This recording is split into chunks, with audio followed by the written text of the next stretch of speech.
The call came at 2:47 a.m. on a Tuesday. My parents, the same people who gave my entire inheritance to my golden child brother just 2 years earlier, were now begging me for a job. But here's what they didn't know. I was the secret CEO of the only company in town that would even consider hiring them. And after what they put me through, I was about to make them pay for every single moment of favoritism, every dismissive comment, every time they chose him over me. This is the story of how I went from being the forgotten child to holding my family's entire future in my hands. And trust me, revenge has never tasted so sweet. Let me take you back to where it all began. My name is Sarah, and for 28 years, I lived in the shadow of my brother Marcus. 3 years older, naturally charismatic, and blessed with the kind of effortless charm that made teachers smile and parents beam with pride. I remember the exact moment I realized I was invisible to my own parents. I was 12 years old, sitting at our kitchen table with a report card full of A's clutched in my small hands. Mom was on the phone with her sister, practically shouting with excitement. "Marcus made varsity football as a sophomore. Can you believe it? We're so proud." I cleared my throat. "Mom, I got straight A's again." She glanced at me, distracted. "That's nice, honey. Now go play, the adults are talking." The pattern continued through high school.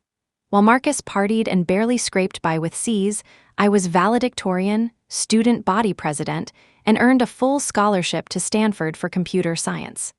The night I got my acceptance letter, Dad's response was, "Well, at least one of you will be able to support the family someday." Not congratulations, not pride, just the assumption that my success was a tool for their benefit. At Stanford, I threw myself into my studies with the desperate hope that achievement might finally earn their love. I graduated summa cum laude, landed a job at a prestigious tech startup, and worked 16-hour days to climb the corporate ladder. Every promotion, every raise, every success was a silent plea. Notice me, be proud of me, love me the way you love him.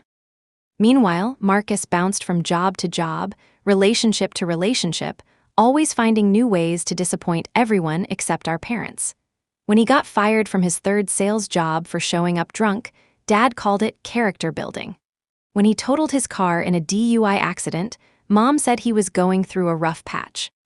But when I missed one family dinner because of a crucial client presentation, I was too obsessed with work and forgetting what really matters.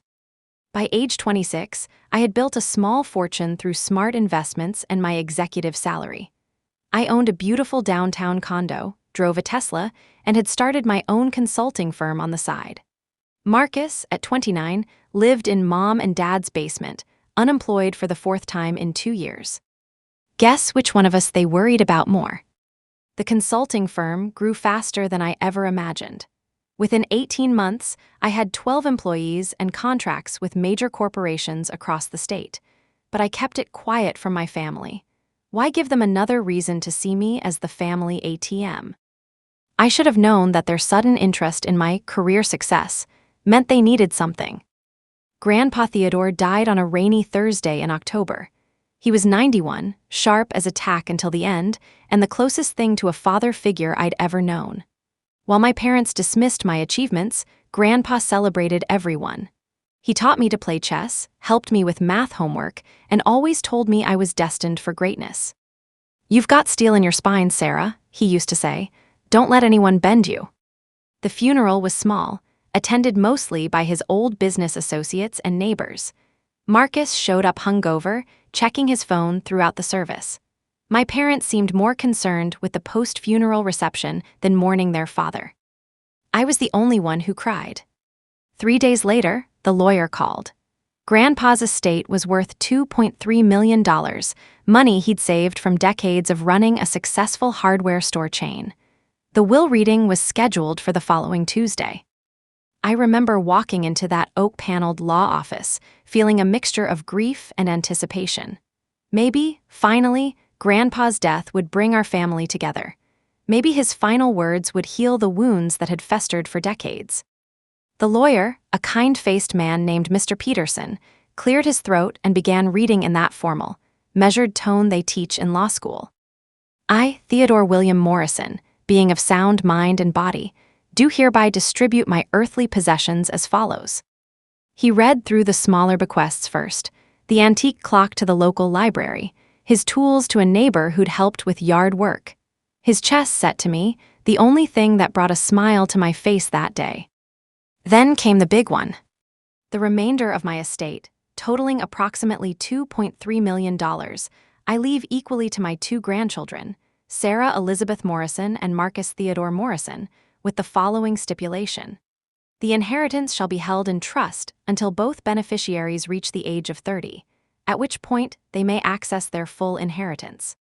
However, in the event that one beneficiary faces extreme financial hardship before reaching 30, the other beneficiary may choose to release their portion early to help their sibling. I felt a warmth spread through my chest. Even in death, Grandpa was looking out for both of us, ensuring we'd be taken care of while protecting us from making foolish decisions too young. It was fair, thoughtful, and generous. That's when I noticed the look my parents exchanged. The meeting ended with handshakes and scheduling of paperwork, but as we walked to our cars, Mom pulled me aside. "Sarah, honey, you know Marcus is really struggling right now." I nodded. "I know, Mom, but this will help both of us in a couple of years when—" "No, you don't understand." Her voice took on that sharp edge I remembered from childhood. "He's in real trouble. He owes money to some very bad people. If he doesn't pay them back soon, they might hurt him." My stomach dropped. "What kind of people? How much money?" $50,000. He got involved with some loan sharks when he was trying to start that business last year. They're threatening to break his legs if he doesn't pay up by next month. The world seemed to tilt. "Mom, why didn't anyone tell me? I could have." "You could have what?" Lectured him about responsibility, made him feel worse about himself. Dad had joined the conversation, his voice heavy with the familiar tone of disappointment, directed at me, not Marcus. "I could have helped," I said quietly. "Help how? With what money?" Mom's laugh was bitter.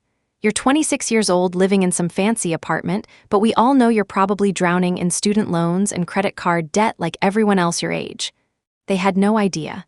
No idea about my salary, my investments, my business. They still saw me as the struggling college graduate from 4 years ago, too proud to ask for help. "The point is," Dad continued, "Marcus needs that money now. You're smart, you'll figure out a way to make your own fortune. But Marcus, he's not like you, he needs our help." And there it was. The same old song, 1,000 variations over the years. Marcus needs, Sarah provides. Marcus struggles, Sarah succeeds on her own. "You want me to sign away my inheritance," I said, the words coming out flat and hollow. "It's not signing it away," Mom said quickly. "It's being a good sister. It's family helping family. And you know if the situation were reversed, Marcus would do the same for you." I almost laughed. Marcus, who had never shared anything in his life without being forced to. Marcus, who had borrowed my car for a weekend and returned it with a dented bumper and an empty gas tank. Marcus, who had told his college girlfriend that my scholarship was probably just affirmative action anyway. But looking at my parents' faces, desperate pleading, already resigned to the idea that I would cave because I always caved, I felt something crack inside my chest. "I need to think about it," I said. Dad's face darkened. "Think about what? Your brother's safety, his life?" "I need time to process this." "There is no time," Mom's voice cracked. "Sarah, please. We've never asked you for anything. You've never asked because you've never thought I had anything to give." I walked to my car in silence, their voices calling after me, pleading, guilting, demanding. But for the first time in my life, I didn't turn around. That night, I sat in my condo overlooking the city lights, Grandpa's chest set in my lap, and tried to make sense of what they were asking. $50,000. If Marcus really was in danger, that was a problem money could solve. My money, not Grandpa's, but mine, I had it. I could wire it tomorrow and end this crisis without touching the inheritance. But they didn't know that. They'd rather pressure me into giving up $1.2 million than even consider that I might be capable of solving the problem myself. I called Marcus directly. "Hey, sis," he answered on the 4th ring, his voice thick with alcohol. "Marcus, Mom and Dad told me about the loan sharks. Is it true?" A long pause. "Yeah, it's true." "I'm pretty fucked, Sarah. These guys don't mess around." "Who are they? What exactly did you borrow money for?" Another pause, longer this time. "Does it matter? I need the money, Sarah. Mom said you were thinking about it, about releasing the inheritance early. I know it's a lot to ask, but..." "It's not a lot to ask, Marcus. It's everything. It's literally everything Grandpa wanted to give us." "Grandpa's dead, Sarah. Dead people don't need money. I might be dead too if I don't pay these guys back." "Tell me exactly what happened. What business? What did you need $50,000 for?" Look, it doesn't matter. What matters is that I'm in trouble and you can help me. Isn't that what family does? The evasion set off alarm bells. Marcus, what did you spend the money on? Silence. Marcus, I didn't spend it all on the business, okay? Some of it was for other stuff, living expenses, my car payment, some gambling debts, but mostly the business, I swear. Gambling debts. Marcus, how much of that $50,000 was gambling? It doesn't matter. How much? About $40,000. But Sarah, I was trying to win money to pay back the original business loan. I was trying to fix it. I hung up. $40,000 on gambling, $10,000 on a business that probably never existed, and now my parents wanted me to sacrifice my entire inheritance to clean up his mess. I didn't sleep that night. The next morning, Mom called before I'd even finished my first cup of coffee. Sarah, honey, we need to know today. Marcus's deadline is next week and we need time to get the paperwork processed. I've been thinking, I said carefully. What if I just gave Marcus $50,000 directly, from my own money? Mom laughed, actually laughed. Sweetheart, where would you get $50,000? I have it. You have $50,000 in what credit cards? In my checking account. Silence. Sarah, don't lie to us. We know you're struggling. We know how hard it is for young people today. It's nothing to be ashamed of. And that's when I realized the truth. They needed me to be struggling. They needed me to be the responsible but ultimately unsuccessful child so that Marcus's failures looked like normal growing pains instead of fundamental character flaws. They needed me poor so they could justify giving everything to him. I'm not lying, Mom. I have the money. But if you'd rather I sign away Grandpa's inheritance instead of accepting help from me directly, that tells me everything I need to know about how this family really works. This is ridiculous. Dad's voice came on the line. He'd been listening on speakerphone. Sarah, stop playing games. Sign the papers and help your brother or admit that you care more about money than family. The ultimatum hung in the air like a blade. Fine, I said quietly.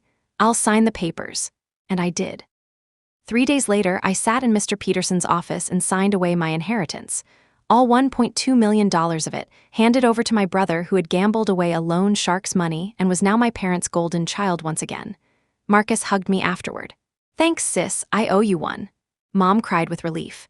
Dad shook my hand and said, You did the right thing. But the lawyer, Mr. Peterson, pulled me aside as we were leaving.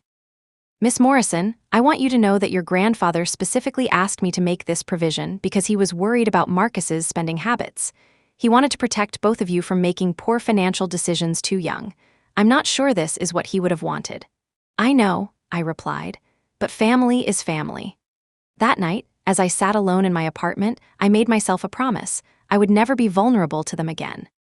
I would never again allow them to dismiss my success or manipulate my love. I would become someone they couldn't ignore. The weeks after signing away my inheritance were the darkest of my life.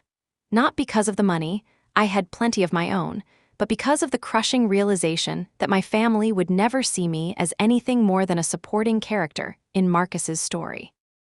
But as I sat in my condo that night, staring at Grandpa's chess set, I remembered something he used to tell me during our games. Sometimes you have to sacrifice a queen to win the game, Sarah. The key is making sure your opponent doesn't realize what you're really planning until it's too late. I threw myself into work with a vengeance. My consulting firm, Morrison Strategic Solutions, had been growing steadily, but now I treated it like a mission from God. I worked 18-hour days, took on bigger clients, hired more employees, and expanded into new markets. Within 6 months, my team had grown from 12 to 35 people. Within a year, we had offices in 3 cities and contracts worth over $50 million annually. But the real breakthrough came when I met Elena Rodriguez. Elena was a former Fortune 500 executive who had been forced out of her position due to corporate politics. She was brilliant, ruthless when necessary, and had connections throughout the business world that would make a senator jealous. When she walked into my office looking for consulting work, I knew immediately that she was exactly the ally I needed. Your firm has impressive growth metrics, she said, reviewing my portfolio. But you're thinking too small. You're solving problems for other companies when you could be building something that makes those companies irrelevant. Over coffee that afternoon, Elena laid out a vision that took my breath away. What if we didn't just consult for companies struggling with digital transformation? What if we became the platform that made their current business models obsolete? There's a gap in the market, she explained. Small and medium-sized businesses need enterprise-level software solutions, but they can't afford the big players like Salesforce or Oracle. If we could create a comprehensive business management platform, CRM, accounting, inventory, project management, all integrated, all for a fraction of the cost of existing enterprise solutions. More importantly, we had something our competitors didn't: a deep understanding of the mid-market businesses that needed our product most. Because of my consulting background, I knew exactly what problems these companies faced every day, and we had built solutions for all of them. The beta testing phase exceeded every projection. Companies that had been struggling with disconnected systems and expensive software solutions suddenly had access to enterprise-level functionality at small business prices. Our pilot customers reported efficiency improvements of 30–40% within the first month of implementation. But the real validation came when the acquisition offers started arriving. Microsoft wanted to buy us for $200 million. Oracle offered $180 million. Salesforce came in at $220 million, with the potential for earnouts that could push the total value over $300 million. Any one of these offers would make us both incredibly wealthy, Elena said as we reviewed the proposals. We could sell, take the money, and retire as the youngest successful entrepreneurs in the valley. But I wasn't interested in selling. Not yet. We're not building this to get rich quick, I told her. We're building this to win. And you can't win if you sell to the competition before you've even started playing. Instead of selling, we used the acquisition interest to secure additional funding from venture capital firms. The validation from major tech companies wanting to buy us made it easy to raise another $50 million at a valuation of $400 million. With that funding, we accelerated our go-to-market strategy, hired a world-class sales team, and prepared for the official launch of Nexus Dynamics. But throughout this entire process, I maintained my cover. To my family, to my old friends, even to most of my consulting clients, I was still just Sarah Morrison, successful consultant. Elena was the face of Nexus Dynamics, the brilliant CEO who had built something remarkable. It was around this time that the economy took a downturn and the local job market became particularly brutal. Which brings us to the phone call that changed everything. The call came at 2:47 a.m. on a Tuesday. I know the exact time because I was still awake, reviewing quarterly reports for Nexus Dynamics. We had just closed our biggest sales month ever, adding over 500 new corporate clients in 30 days. Sarah, are you awake? Mom's voice was shaky, desperate in a way I'd never heard before. Mom, what's wrong? Is someone hurt? No, no one's hurt, but we need to talk. We need your help. I should have hung up. After 3 years of minimal contact, after they'd shown zero interest in my life or career, after they dismissed my capabilities and manipulated me into giving up my inheritance, I should have hung up. But old habits die hard. What kind of help? Can we come over, please? It's important. 30 minutes later, my parents and Marcus sat in my living room looking like they'd aged a decade since I'd last seen them. Dad's hair had gone completely gray. Mom had dark circles under her eyes. Marcus looked like he'd been living on fast food and stress for months. We'll get straight to the point, Dad said, his voice lacking its usual authority. We need jobs, all three of us. The words hung in the air like a confession. Jobs, I repeated. The company Marcus was working for went bankrupt, Mom explained quickly. And Dad's been laid off from the plant. They're downsizing, letting go of anyone over 55. My part-time job at the library isn't enough to cover the mortgage. We've been looking for months, Marcus added. No one's hiring. The economy is terrible and there's too much competition for every position. I processed this information slowly. What about the inheritance money? What about Marcus's business ventures? Marcus had the grace to look ashamed. Gone, all of it. The food truck, the real estate thing, some other investments that didn't work out. I've got about $8,000 left. So you've spent $1.2 million in less than 3 years. We're not here to relitigate the past, Dad said defensively. We're here because we need help, and you're the only one of us who's still employed. The irony was so thick I could taste it. They thought I was still just a consultant, probably making decent money but nothing spectacular. They had no idea they were asking the CEO of a $400 million company for help finding entry-level jobs. What kind of jobs are you looking for? I asked carefully. Anything, Mom said quickly. Administrative work, customer service, whatever's available. We're not picky anymore. Dad could do maintenance or security, Marcus added. I could do sales or marketing. We just need something steady. And that's when it hit me. the most beautiful, poetic justice I could have ever imagined. Nexus Dynamics had just opened a new customer service center in town. We were hiring 200 people for various positions: customer support representatives, technical specialists, administrative assistants, and facilities staff. It was part of our expansion strategy, bringing jobs to smaller markets where we could offer competitive salaries while keeping costs lower than Silicon Valley. Elena had been complaining just last week about how difficult it was to find qualified candidates. The local unemployment situation meant we were getting hundreds of applications for every position, but most applicants lacked the specific skills we needed.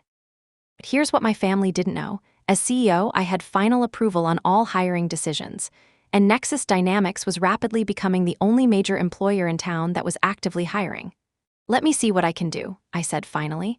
"I have some connections in the business world. Maybe I can help you get interviews." The relief on their faces was overwhelming.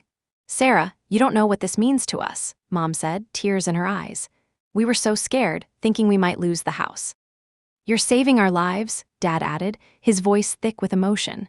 Marcus just nodded, for once at a loss for words.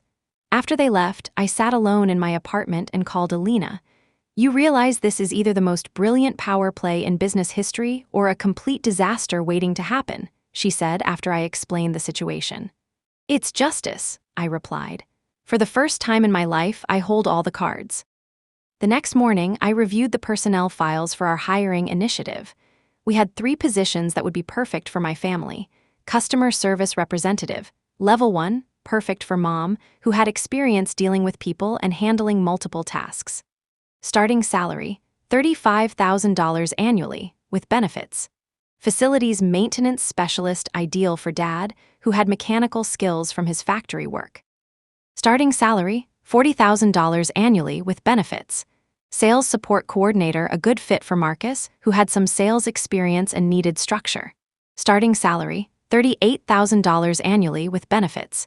These weren't glamorous positions, but they were honest work with decent pay and full benefits. More importantly, they were jobs my family desperately needed, working for a company I completely controlled. I spent the rest of the week setting up the elaborate charade.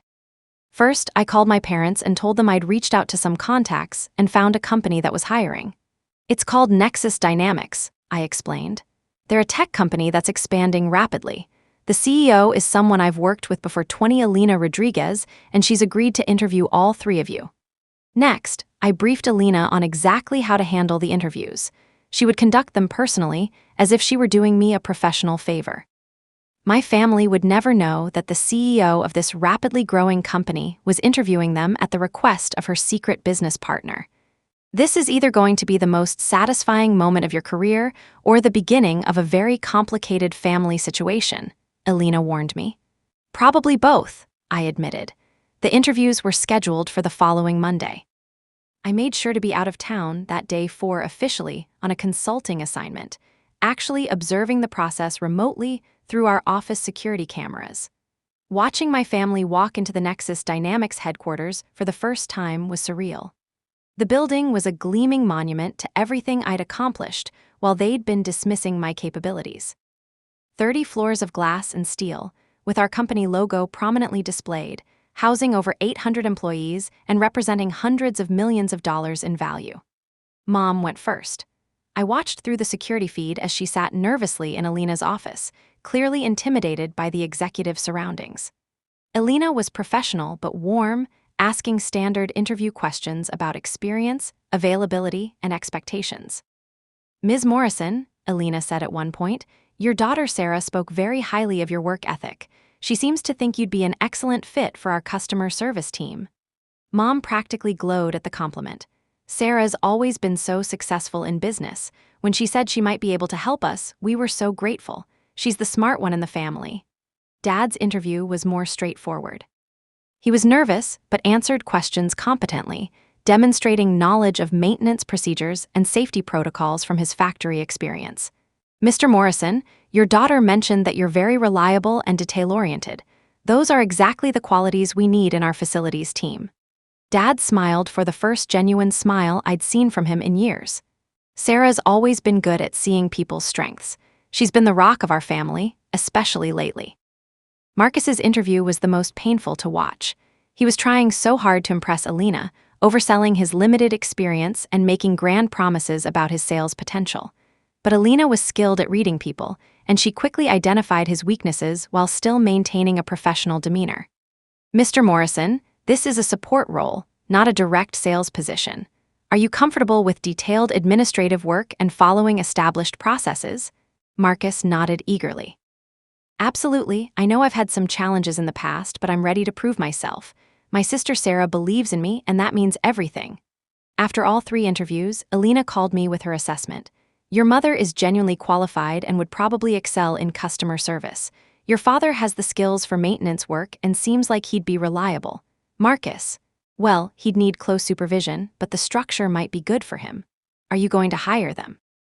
Alina paused. "That depends. What exactly are you trying to accomplish here? Because once they're employees, you'll be in a very complicated position. You'll be their boss, but they won't know it. That's a lot of power, but it's also a lot of responsibility." I thought about Grandpa's chess lessons. Sometimes you have to sacrifice a queen to win the game. But sometimes, the most elegant victory comes from turning your opponent's pieces into your own. "Hire them," I said. "All 3 of them." The calls came that evening. Mom cried with relief. Dad actually thanked me for putting in a good word. Marcus was so excited he could barely string together a coherent sentence. "Sarah, I don't know how to thank you," Mom said through her tears. "Alina Rodriguez said wonderful things about you. She clearly respects your opinion. She said you were one of the most professional consultants she'd ever worked with," Dad added. "We had no idea you'd developed such important business connections." Marcus was the most effusive. "Sis, you literally saved my life. This job is exactly what I need to get back on my feet. I promise I won't let you down this time." As I listened to their gratitude, I felt a complex mix of emotions. Satisfaction, certainly for the poetic justice of the situation, was undeniable, but also something deeper. For the first time in my adult life, my family was genuinely appreciating something I'd done for them. They were acknowledging my capabilities, my connections, my value. Of course, they had no idea just how capable I actually was. Their first day at Nexus Dynamics was scheduled for the following Monday. I made sure to be in the office that day, working from my executive suite on the 30th floor while they went through orientation on the ground level. I watched through our internal monitoring system as they filled out paperwork, received their employee badges, and met their supervisors. Mom was assigned to the customer service team led by Janet Collins, one of our best managers. Dad joined the facilities crew under Mike Rodriguez, no relation to Alina, a former Navy maintenance chief who ran a tight but fair operation. Marcus was placed in the sales support department under Lisa Chen, a no-nonsense manager who had experience rehabilitating underperforming employees. For the first few weeks, I received regular updates from their supervisors without having to ask for them. This was standard practice for all new hires, but it felt strange to read performance evaluations of my own family members. Mom was exceeding expectations. She was naturally empathetic with frustrated customers, had excellent attention to detail, and was already being considered for additional responsibilities. Dad was solid and reliable. He showed up early, stayed late when needed, and had already identified several maintenance issues that could have become expensive problems. Marcus was Marcus. He was trying hard, but he struggled with the detail-oriented nature of the work and had a tendency to overpromise to clients about what the sales team could deliver. But the real test came 6 weeks into their employment, when Marcus made his first major mistake. He had been handling a routine support request from one of our mid-sized clients when he decided to go above and beyond by promising them a custom integration that would require weeks of development work without checking with anyone first. When the client called to follow up on the timeline, the sales team had no idea what they were talking about. Lisa Chen called me directly, as she did for all major personnel issues. "We need to discuss Marcus Morrison," she said. "This is his 3rd significant error in 6 weeks, and this one could potentially damage our relationship with a major client. According to company policy, 3 major errors in the probationary period was grounds for immediate termination. Under normal circumstances, Marcus would be fired that afternoon. But these weren't normal circumstances. What's your recommendation?" I asked Lisa. "Honestly, he's not a good fit for this role. He doesn't have the attention to detail we need, and he makes promises he can't keep. but he seems like he's really trying, and his family situation might be affecting his performance. Lisa didn't know she was talking about my brother. As far as she knew, Marcus was just another struggling employee whose termination required CEO approval because of the potential client impact. What would it take to salvage this? I asked. Intensive retraining, much closer supervision, and probably a formal improvement plan. Honestly, it would be easier to hire someone new. I stared out the window of my office, looking down at the city where my family was finally, for the first time in years, gainfully employed and financially stable. Set up the improvement plan, I said. Give him one more chance. But I also did something else. I called Alina and asked her to schedule a random performance review meeting with all 3 of my family members. As CEO, she occasionally did this with new employees, so it wouldn't seem unusual. I want to see how they respond to executive-level feedback, I told her, and I want them to understand exactly what kind of company they're working for. The meetings were scheduled for the following Friday. Once again, I watched through security cameras as my family members were called up to the executive floor, the same floor where I worked every day, though they had no idea. Mom went first. She was nervous but professional, accepting Alina's feedback gracefully and asking thoughtful questions about career development opportunities. Ms. Morrison, you've been an exemplary employee, Alina told her. Your customer satisfaction scores are among the highest in the department. We're considering you for a team lead position. Mom's face lit up.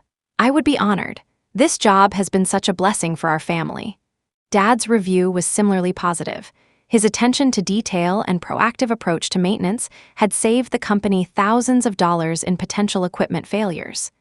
Mr. Morrison, you're exactly the kind of employee we hope to build our facilities team around, Alina said. We're looking at expanding your responsibilities and increasing your salary accordingly. Dad actually teared up. Ma'am, I haven't felt this valued at a job in 20 years. Then came Marcus. Alina was diplomatic but direct about his performance issues. She explained the improvement plan, the additional training requirements, and the expectations going forward. Mr. Morrison, I want to be clear. This is your last opportunity to demonstrate that you can meet our standards. If you can't improve your attention to detail and stop making unauthorized commitments to clients, we'll have no choice but to let you go. Marcus nodded seriously. I understand, Ms. Rodriguez. I won't let you down. This job means everything to my family. Your sister spoke very highly of you when she recommended you for this position. I'd hate to have to tell her that her faith was misplaced. My sister Sarah has always believed in me, even when I didn't believe in myself, Marcus replied. She gave up her inheritance to help me when I was in trouble, and now she's helped me get this job. I owe her everything. Watching this through the security feed, I felt something I hadn't expected, a stab of genuine emotion. For all his faults, Marcus did understand what I'd sacrificed for him. He just had no idea how much power I now held over his future. After the performance reviews, Alina came to my office. This is getting complicated, she said without preamble.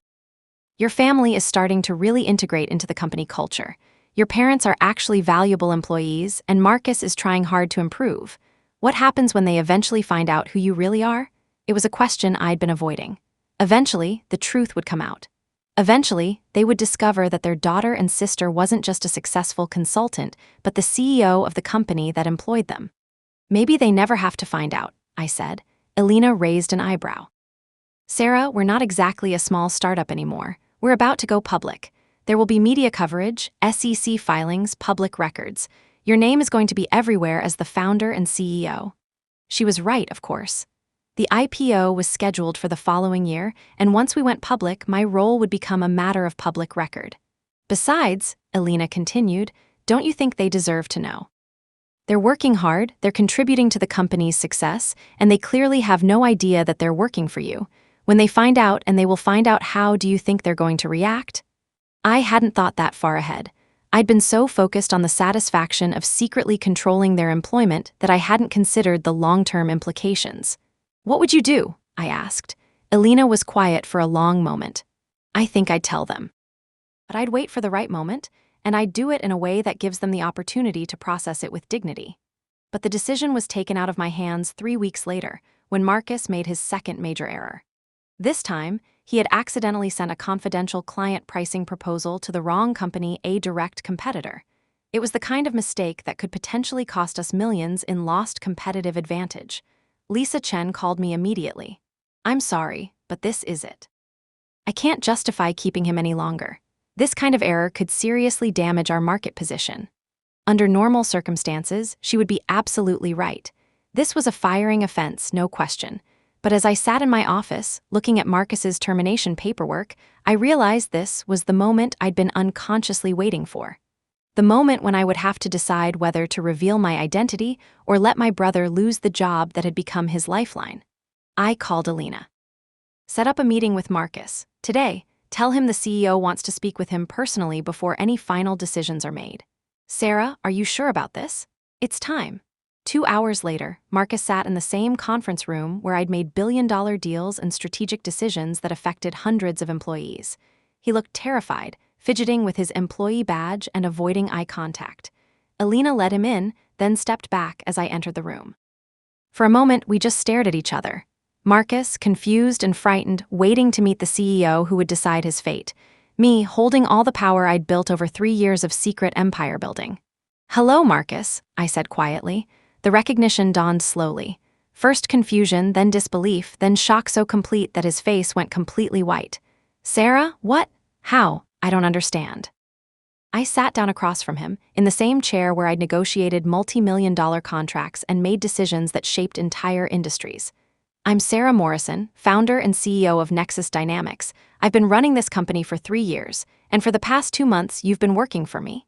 The silence that followed was deafening. Marcus looked around the conference room as if seeing it for the first time, then back at me, then at Alina, who nodded confirmation. You're the CEO. Of this company? Yes. The company that Mom and Dad and I work for? Yes. The company that Alina Rodriguez runs? Alina is the president. I'm the CEO and founder. Marcus put his head in his hands. Oh my God, Sarah, I am so sorry. We had no idea. When we came to you asking for help finding jobs, we had no idea you were this. He gestured around the executive conference room, taking in the city view, the expensive furniture, the trappings of serious wealth and power. How long? He asked finally. How long what? How long have you been this successful, this wealthy? I started building this company the week after I signed away my inheritance. It's taken 3 years to get where we are now. Marcus was quiet for a long time, processing the implications. So when Mom and Dad came to you, begging for help finding jobs, you already owned the only company in town that was hiring. Yes. And when we thanked you for putting in a good word with Alina, you were actually the person making all the hiring decisions. Yes.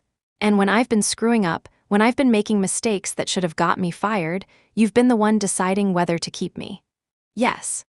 Marcus looked up at me with an expression I'd never seen before, genuine awe mixed with deep shame. Sarah, when we asked you for help 3 years ago, when we pressured you to give up Grandpa's inheritance, you could have just given us $50,000 from your own money and solved the whole problem. I nodded. I told you I had the money. You didn't believe me.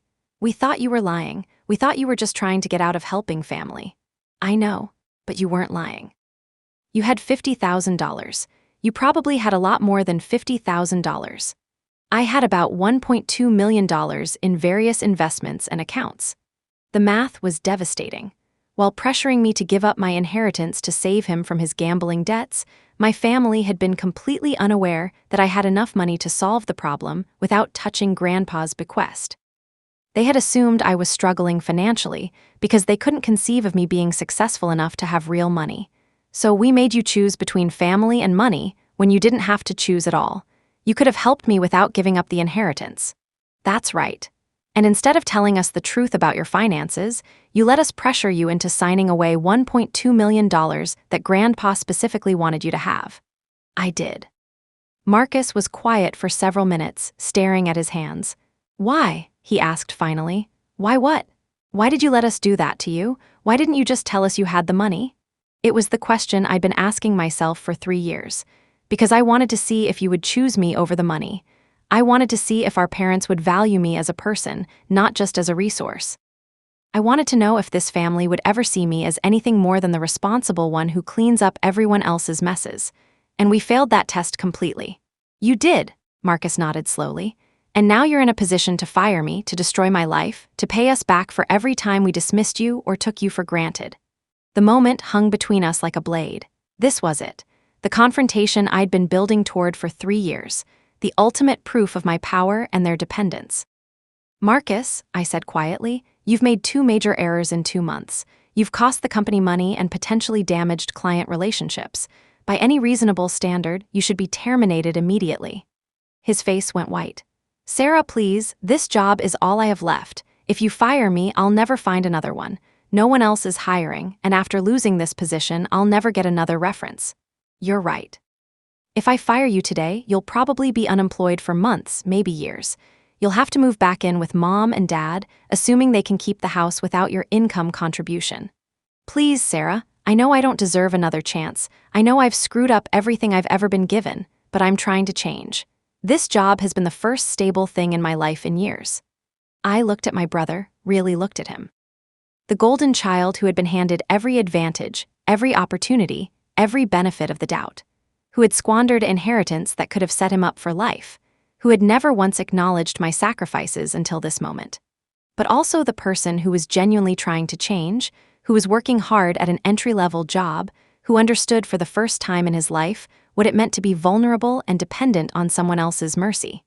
"I'm not going to fire you, Marcus." His relief was so overwhelming that he actually started crying. "But," I continued, "things are going to change. You're going to be transferred to a different department with a supervisor who specializes in employee development. You're going to undergo additional training. You're going to work harder than you've ever worked in your life, and you're going to succeed because failure is no longer an option." Marcus nodded eagerly. "Yes, absolutely, whatever you need. And you're going to go home tonight and tell Mom and Dad exactly who I am and what I've accomplished. You're going to explain that their daughter isn't just a successful consultant, but the CEO of a company worth hundreds of millions of dollars. You're going to tell them that I didn't just help you find jobs, I created the jobs. I built the company. I made the decisions that keep you employed. And most importantly, you're going to make sure they understand that every day they come to work, every paycheck they receive, every benefit they enjoy, exists because I built something extraordinary while they were busy dismissing my potential." Marcus looked me in the eye for the first time in the conversation. "Sarah, I want you to know that I understand now. What we did to you with the inheritance, the way we've treated you your whole life, the way we never appreciated what you were capable of, it was wrong. It was so completely wrong, and I'm sorry. I know you are, and I want you to know that I'm proud of you. I'm proud of what you've built, proud of how successful you've become, and proud to be your brother, even though I don't deserve it." For the first time in 3 years, I felt the ice around my heart begin to crack. "Thank you, Marcus. That means more than you know." The conversation with my parents that evening was everything I had imagined it would be, and nothing like I had expected. Marcus called them immediately after leaving the office, but instead of explaining over the phone, he insisted they meet at my apartment. "Sarah has something to tell you," he said. "Something important." When they arrived, I was ready. I had printed out articles about Nexus Dynamics, our IPO filing documents, and financial statements that showed the company's growth trajectory. But more importantly, I had prepared myself emotionally for whatever their reaction might be. "Mom, Dad," I began, "I need to tell you something about my career that I've kept private for the past 3 years." They sat on my couch, looking confused and slightly worried. Marcus stood by the window, giving me moral support but letting me control the conversation. "I'm not just a consultant. I haven't been just a consultant for a long time." I walked them through the entire story. How I had started building Nexus Dynamics the week after signing away my inheritance. How Alina and I had developed the business plan, secured funding, hired the team, and built the platform. How we had grown from a 2-person startup to a company worth hundreds of millions of dollars. "The company where you work," I said finally, "Nexus Dynamics, I built it, I own it, I'm the CEO." The silence that followed was the longest of my life. Mom spoke first. "You're telling us that you're the CEO of the company we work for?" "Yes." "The company that employs 800 people and has offices in 12 cities?" "Yes." "The company that Alina Rodriguez told us is preparing to go public next year?" "Yes." Dad was staring at the financial documents. "These numbers, Sarah, these numbers show that you're worth, personally, about $180 million, assuming our IPO goes as planned." Mom started crying first. Not tears of joy or pride, but tears of shame and regret so deep that her whole body shook with them. "Oh, Sarah, oh my God, what have we done to you?" Dad was quieter, but I could see him processing the implications. Every dismissive comment about my career, every assumption about my financial struggles, every time they had treated me like the family safety net instead of a person with my own ambitions and achievements. "When we came to you 3 years ago," Mom said through her tears, "when we pressured you to give up the inheritance, you could have just written Marcus a check." "I could have," I confirmed. "You had more money than Grandpa's entire estate." "I did. And instead of telling us that, instead of showing us what you had accomplished, you let us pressure you into giving up something that was rightfully yours. I wanted to see if you valued me as a person or just as a resource." Dad looked up from the documents. "We failed you. Completely and utterly, we failed you as parents." It was the first time in my adult life that either of them had ever admitted being wrong about something related to me. "Yes," I said simply, "you did fail me." "Sarah," Mom said, "I don't know how to apologize for this. I don't know how to make up for 30 years of not seeing you clearly." "You don't have to make up for it," I replied, "but you do have to acknowledge it. You have to accept that everything you thought you knew about me was wrong. You have to accept that while you were worrying about Marcus's potential, I was building an empire." Marcus, who had been quiet throughout the revelation, finally spoke up. "Mom, Dad, there's something else you need to understand. Sarah didn't just hire us out of charity. She's been protecting us, managing our careers, making sure we succeeded even when we didn't deserve it." He told them about his performance issues, about the mistakes that should have gotten him fired, about how I had intervened to give him additional chances and training. "Every day that we've been employed," Marcus said, "every paycheck we've received, every benefit we've enjoyed, has been because Sarah was looking out for us. She's been taking care of this family the same way she always has, except now she's doing it from a position of incredible power and success." The conversation continued for hours. We talked about the inheritance, about family dynamics, about the years of favoritism and dismissal. We talked about Grandpa's intentions and what he would have thought of my success. We talked about the future and how our relationships would change going forward. But the most important moment came near the end, when Dad looked me in the eye and said something I had never heard from him before. "Sarah, I want you to know that I am extraordinarily proud of what you've accomplished. Not just the money or the business success, but the character it took to build something this significant while still protecting your family. You are remarkable, and I'm sorry it took me so long to see it." Mom's apology was even more emotional. "I spent so many years worrying about Marcus, trying to protect him and help him succeed, that I never noticed I was neglecting the child who was already succeeding. I never celebrated your achievements because I assumed you didn't need celebration. I never worried about you because you seemed so capable of taking care of yourself. But that wasn't fair to you. You deserved parents who saw your accomplishments and were proud of them. You deserved to be celebrated and supported and recognized for the extraordinary person you are." The changes in our family dynamic were immediate and profound. Within a week, my parents had reorganized their entire understanding of who I was and what I had accomplished. They started asking about my business, my plans for the IPO, my thoughts on industry trends. They began treating me like the successful executive I had always been, rather than the struggling young adult they had imagined me to be. More importantly, they began working at Nexus Dynamics with a completely different attitude. Mom threw herself into her customer service role with renewed dedication, knowing that she was contributing to something her daughter had built. Dad took pride in maintaining facilities that supported the company I had created.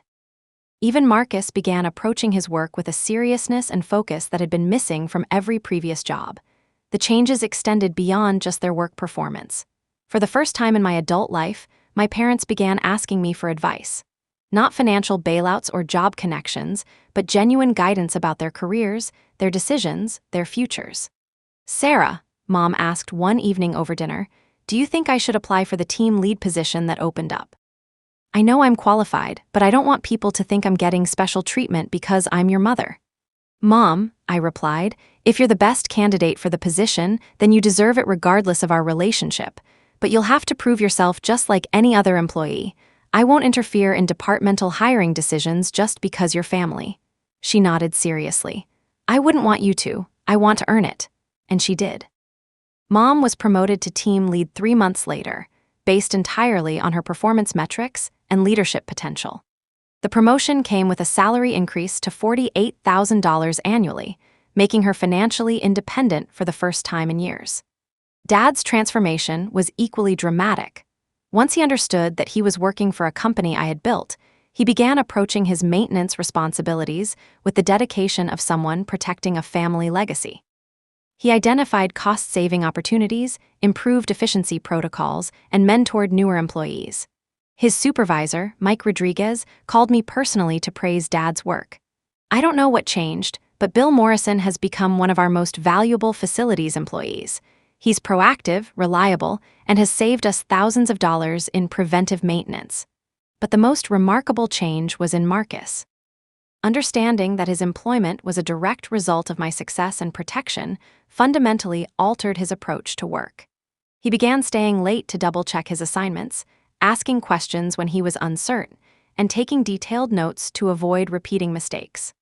More importantly, he began seeing his job not as temporary survival, but as an opportunity to contribute to something meaningful that his sister had created. 6 months after our confrontation in the conference room, Marcus's supervisor submitted a performance review that I barely recognized as describing the same person. Marcus Morrison has shown remarkable improvement in attention to detail, client communication, and overall professionalism. He has become a reliable team member who takes initiative and follows through on commitments. I recommend him for advancement to the next level of responsibility. The success wasn't just professional. As Marcus gained confidence in his work abilities, he began making better decisions in other areas of his life. He stopped drinking heavily, started exercising regularly, and began dating someone who shared his newfound commitment to stability and growth. "Sarah," he told me during one of our monthly sibling dinners, "this job has given me something I never had before, self-respect. For the first time in my life, I'm contributing to something bigger than myself, and I'm good at it." But the transformation wasn't just about individual success. Our entire family dynamic had shifted from one of dependence and resentment to one of mutual respect and genuine affection. For the first time in my adult life, I looked forward to family gatherings. Instead of dreading conversations about Marcus's latest crisis or my parents' financial worries, we talked about business strategy, career development, and shared goals. The vindication I had sought for so many years turned out to be less satisfying than I had expected, but the reconciliation was more healing than I had dared to hope. The IPO launched 8 months later, and it exceeded every projection we had made. Nexus Dynamics opened at $47 per share and closed the first day at $73, giving the company a market valuation of $2.8 billion. As the founder and majority shareholder, I was now worth approximately $1.1 billion. The media attention was overwhelming. Forbes put me on their cover as the youngest female tech billionaire. Harvard Business Review wrote a case study about our rapid growth strategy. TechCrunch called Nexus Dynamics the most successful B2B platform launch in the past decade.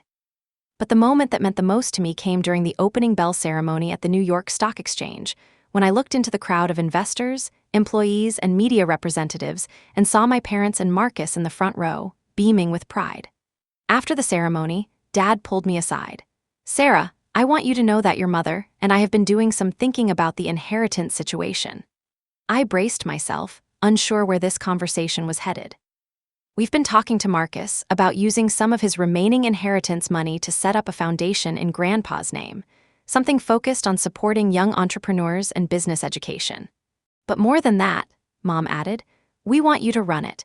We want the Theodore Morrison Foundation to be led by someone who embodies everything Grandpa believed about hard work, innovation, and building something meaningful." The irony was perfect. The inheritance I had given up to save Marcus would now become a foundation that I would lead, dedicated to helping other young people achieve the kind of success I had built on my own.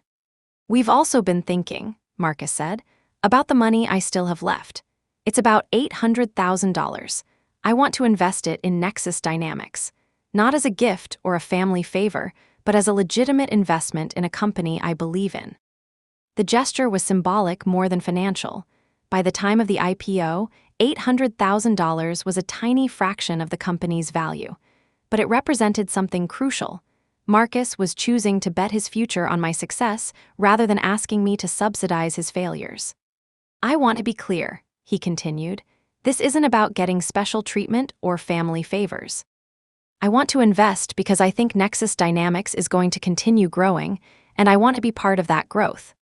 Elena, who had been present for the family meeting, smiled approvingly. That's exactly the kind of investor mindset we want. People who believe in our long-term vision and want to contribute to our continued success. But the most meaningful change was in how my family talked about success and achievement. During a family dinner 6 months after the IPO, the conversation turned to career advice for Marcus's girlfriend, who was considering starting her own business. The most important thing, Mom said, is to surround yourself with people who believe in your potential. Sarah's success wasn't just about her intelligence or work ethic, although those were crucial. It was also about finding the right partners and making decisions based on long-term vision rather than short-term comfort. Dad nodded in agreement. We made the mistake of underestimating Sarah for years because we were measuring success by the wrong metrics. We were looking at immediate, visible achievements instead of recognizing the foundation she was building for something much larger. Hearing my parents analyze my success strategy and use it as advice for others was surreal. They had gone from dismissing my capabilities to studying my methods and sharing them as wisdom. Perhaps the most satisfying moment came during a company-wide meeting when Alina announced our expansion into international markets. This growth is possible because of the strong foundation we've built over the past 4 years, she told the assembled employees. But it's also possible because of the dedication and excellence of employees like Bill Morrison in facilities, Linda Morrison in customer service, and Marcus Morrison in sales support. She didn't mention that they were my family members. In that context, they were simply valued employees who had contributed to the company's success through their own merit and hard work. After the meeting, I overheard a conversation between 2 employees who didn't know about my family connection. "Those Morrisons are really solid workers," one said. "I don't know if they're related, but they all have the same work ethic and attention to detail." "Yeah," the other replied. "They're exactly the kind of employees you want on your team. Reliable, professional, and always looking for ways to contribute." Listening to my family being praised for their own achievements, rather than pitied for their struggles or celebrated for their potential, was more satisfying than any revenge fantasy I had ever imagined. As I write this, 5 years have passed since that desperate phone call at 2:47 a.m. Nexus Dynamics is now valued at over $8 billion, employs more than 5,000 people across 4 countries, and has fundamentally changed how mid-sized businesses manage their operations. My personal net worth has grown to approximately $3.2 billion, making me one of the youngest self-made billionaires in history.